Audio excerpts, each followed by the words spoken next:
Election के रोज mobile service मुअत्तल करने का फैसला नहीं हुआ। वोट चोरी करने की कोशिश करने वालों को मायूसी होगी। सिंध के निगरान वजीर इत्तलात अहमद शाह की न्यूज़ कॉन्फ्रेंस। कहा 6500 इंतहाई हसास पोलिंग स्टेशन पर 5 फरवरी से फौज तैनात हो जाएगी। इलेक्शन में फौज क्विक रिस्पॉन्स के लिए मौजूद रहेगी। हमारी भी दफा 144 तो लग गई है। इलेक्शन वाले दिन मोबाइल सर्विस मुअत्तल होने का अभी कोई ऐसा फैसला नहीं हुआ। उसूलन होनी तो नहीं चाहिए। अगर खुदा न खास्ता कोई सर्टेन एरिया है जहाँ कोई ऐसी दहशतगर्दी की कोई रिपोर्ट आती है तो उसमें किसी अदरवाइज कोई मोबाइल का ऐसा नहीं है। 7 तारीख से सेल बनेगा। डीजी साहब ज्यादा वक्त खुद मौजूद रहेंगे, इसकी निगरानी करेंगे। हर वक्त एक कंसर्न डायरेक्टर होगा और मेजॉरिटी टाइम में मैं खुद वहाँ पे बैठा हुआ हूँ और मैं खुद रिस्पॉन्स करूँगा।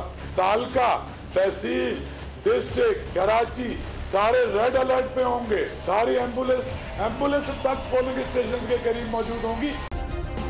सब्सक्राइब करें और बेल दबाएं ताकि कोई खबर रह न जाए।